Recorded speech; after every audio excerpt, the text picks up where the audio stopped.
Okay, close-ups on the Patchbay. Let's check out the signal flow. There's a box of 16 mic inputs on the floor by the drum set, and those mics are on each drum, and they're going right to the console, right to my Audient 4816. The 160 is a ribbon mic, it's an overhead.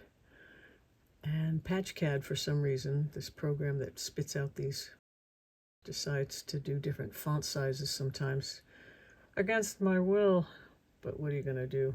The next group of 8 is a box near the piano, but there's 4 mics from the piano. There's a couple of guitar mics going in there, and then there's the synth, two synths going in there. So that's what's plugged into that box. And you see on the bottom there's a white strip. They're not normal to anything. That's still open for inputs if I so desire to hook up another cable for something. The next thing is the guitar box, which is under one of the guitar walls.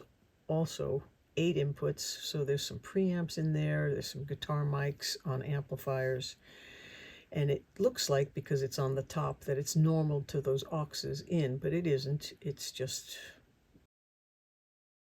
I can get some effects from the console, or I should say back in to the console, to hear effects that I want to send out on auxes.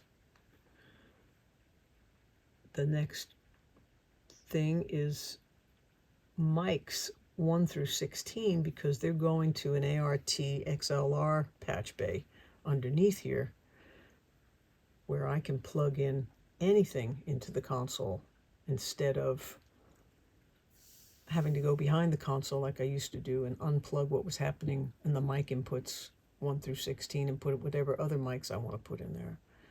They are normal to different preamps on the bottom. So the Warm Audio 2MPX, the Trident A range, the Warm Audio 421 has 4 mic inputs. The Portico channel is a 1 input thing. The 273 wah Warm Audio preamp, and the Tegler VTRC, the 273 EQ, and then a regular actual Neve 1073 is there. The second patch bay is EQs, compressors, channel strips, the Tegler Warm Audio EQ, 266, Warm Audio 76, Warm Audio 2A, a couple of distressors, the Tegler reverb, the Roomzit is there, then the Magnetmus. I put in some line-ins of the Trident out and the Trident in, not just the mic inputs. The SSL Fusion, these are not normal, they're just needing to have access points here so that I can put anything there that I want to. The Portico MBP, the Wes Audio NG Bus Comp, Jomeek SC 2.2, the Bluey compressor. There's that extra on there. It looks like it got crunched. Yeah, there's some things with the PatchCAD I have to redo, I guess. But yeah, the drummer, ins and outs of some of these things for the mics. 421. Yeah, these are a bunch of the outputs for those mic preamps. Also not normal to anything, but I can then go wherever I'd like. The third patch bay is the audience in and out of the DAW inputs and the mic line inputs. Sometimes I use those returns to also add the extra 16 tracks, so I can mix 32 channels on the small and large faders. The next 6 are room for what's in the sidecar coming. I have a stem audio, couple of pieces of gear coming, if they ever come. Art. The mix, send and receive, very important part, because of course you can add anything on your mix bus then, like your mix chain. And then there's a bunch of reverbs there, the in and outs to get to those, so that I can send them through the auxes on the mixer if I'd like, or record with them as I'm tracking. I switched from the Apollo X16s. I had 2 of those, and I still have an Apollo 8. So I have an Antelope Orion Gen 4 now, and it's got 32 outputs.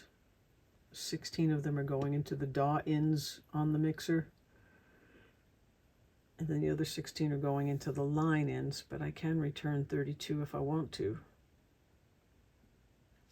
Then on the end here, we just have the tape machine in and out, because I do have a 16-track tape machine right here. Patchbay is all the bus outs of the mixer, and of course they're normaled to the Antelope in. Then there's the 6 aux sends, or 8 aux sends actually, that I can send to effects. And then I have subgroup outs. There's 8 of those. That's what it can do a lot of parallel processing on the board. It's a send and receive. The mixer has quite a few speaker outs and mix outs, so I have access to take that mix and route it right back into the DAW to print a mix. I almost bought that 24-track tape machine. That's the one up on the wall I'm always pointing to when I'm talking about a tape machine. I had gotten so frustrated with my computer at one point, I just thought, that's it, I'm going back to tape. Then I'm playing with this 16-track and going, oh my God, I got so fast in the box, I forgot. You know, so it is fun to just play with this. But most of the time, I'm in Logic.